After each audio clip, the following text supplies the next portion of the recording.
some people think you've been very combative against critics of the administration.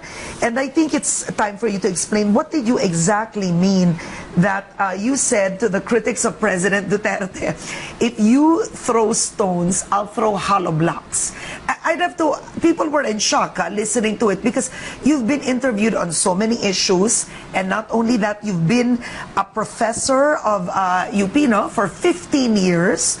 You are an expert on international law. So to see that quote on television of, you know what, to the critics of the president, if you throw stones, I'll throw Hallowblocks. What was going on? I was addressing Mocha Uson. Okay. I was addressing the 5.5 million followers of the Mocha Uson blog. These are the DDS. It was not really intended for anyone else other than the DDS. And I wanted to assure them... Explain, you mean you were addressing... Mocha Uson's blog. It the was Mocha followers. Uson. You were Yes. not addressing... Not the general public. It was Mocha Uson interviewing me. I think that's not clear to the public, Okay. that they used Mocha Uson's video. So Mocha Uson at the airport in Davao, uy, anong mensahe nyo sa mga DDS? So yan ang aking sinabi, no?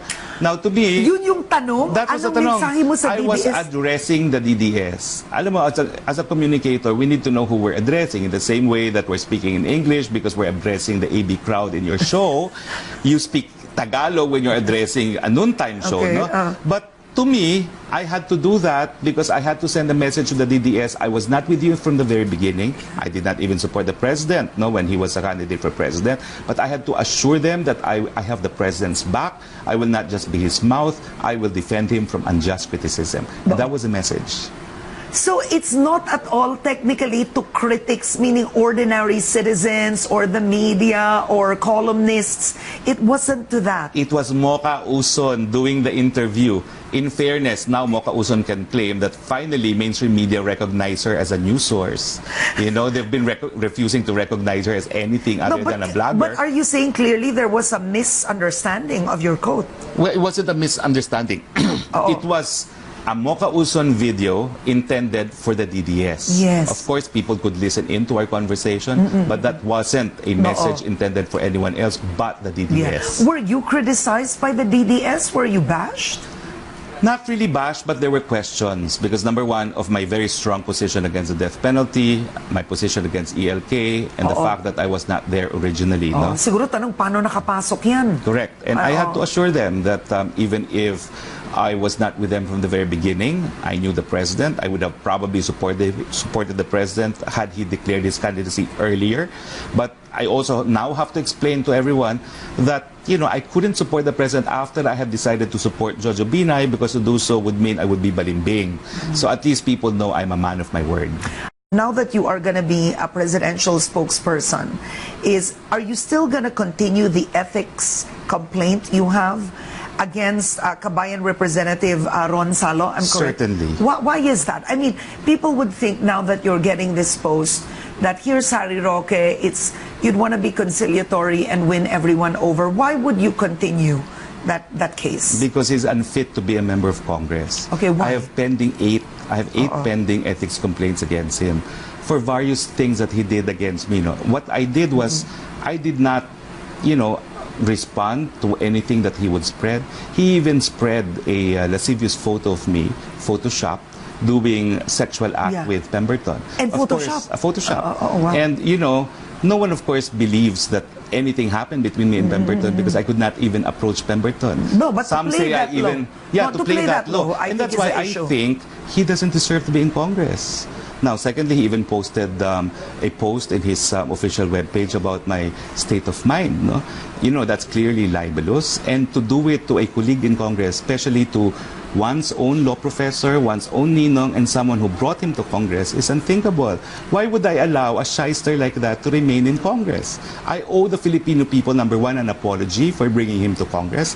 And number two, because I owe them an apology, I owe it to them to make sure that someone unfit should be removed from the House. Okay. Right now, there are several issues that you were very vocal about. I mean, I saw it in your website. I'll give you an example. Sure. You had said you were against the death penalty. Do you Yes. remain to be against the death penalty? Personally, of course I do. That's why I joined the minority in the House in the first place, knowing that even if I supported the president, I could not support major initiatives such as the death penalty and the lowering of age of criminal responsibility. Okay, so what do you do now, Harry, if the president pushes for the death penalty? Where does that put you? And he tells you, Harry, I need you to tell the public about the death penalty and lowering the age of criminal liability, that I want this. What does someone like Harry Roque do? I will be spokesperson, so I will have to mouth the president's positions on these issues. So I will say the president supports the death penalty. Now, is that my personal belief? No, and people know it because my voting record in the House. Yeah.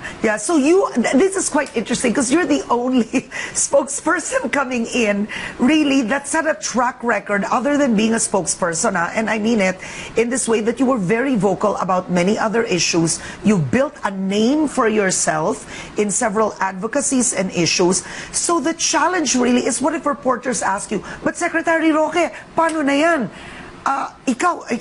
Do you believe ba tama si Presidente sa death penalty? Paano kung tinanong ka ng ganon? It's not my business to argue about the policies of the president. My business is to restate the policy of the president and to provide the correct legal context in case he is not understood. And I think that's my primary marching order now.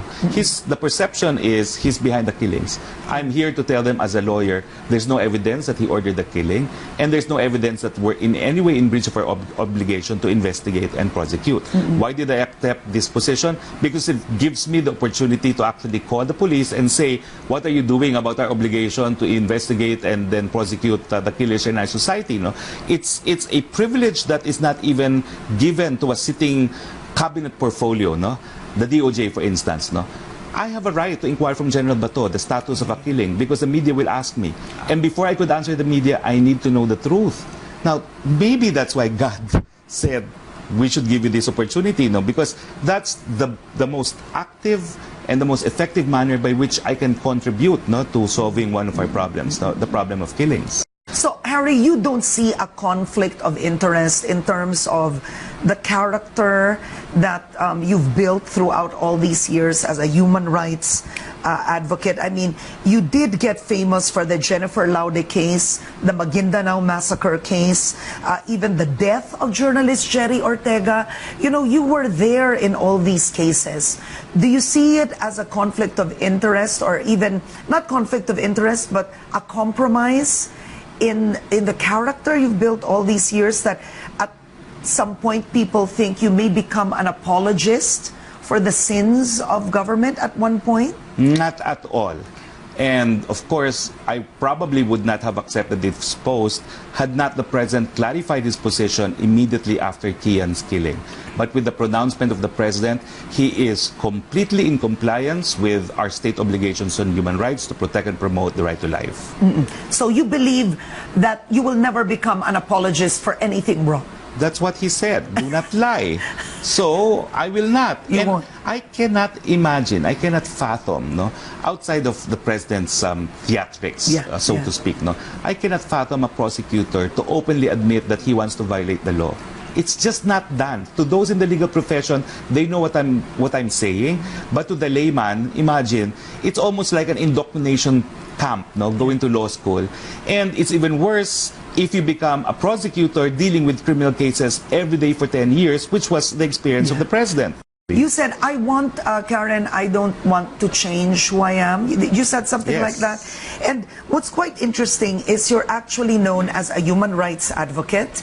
In fact, you were the founder of Center Law, which is a human rights advocacy group. And the biggest criticism when it comes to this administration are its alleged human rights violations. At the start of his administration, you were the first. Okay, you had the courage to be the first to question Oplan Tukang, no less than at the Supreme Court, Harry. You filed a petition for writ of amparo to protect those in the San Andres Bukid, Manila. It's a particular case. What are you trying to tell the public now? Are you saying that you believe there are no human rights violations in this administration? I guess that's what I mean by my legal background providing the legal context behind the president's actions. Number one, the war against drug is an obligation of the state. It is a very big problem. It's a threat not just to the Philippines but to other countries as well, because we've become one of the biggest transshipment ports for drugs going to the United States, Europe, and other parts of the world. So the state must deal with this, but in so doing, it must use force that is only necessary and proportional to the threat. Now, as far as the president is concerned, he made his policy very clear after Kian's death. It's unfortunate that Kian had to die for the president to clarify his policy, but he said if the police kill someone and that encounter is legal because there was necessity and proportionality, then he will stand by the police. But if in the case of Kian, because he saw the CCTV that Kian was already being carried by policemen, that there was no legal basis for the use of force, he will ask that they be ordered and arrested and prosecuted, which in fact happened in the case of Kian. He immediately told General Bato, go arrest these policemen. And you said, you were quoted as saying, I don't believe that President Duterte is a human rights violator. That's correct. Okay. Because you see, he's a lawyer, he's a prosecutor. I was raised by a prosecutor. Maybe that's also one attraction that I had for him. I understand how prosecutors think. Okay, but do you believe the PNP is a human rights violator? Let's just say that as a matter of course, the state is bound to violate human rights because human rights were created... not to. Human rights is a matter of treaty obligation by states. Okay. So, technically speaking, in the initial stages, only states can violate human rights. Okay. It was not until later, when there was a convergence between human rights and humanitarian law, that even non-state actors were held responsible for their acts. That's why the NPA, the Mautes, the MILF could also be held criminally responsible for war crimes.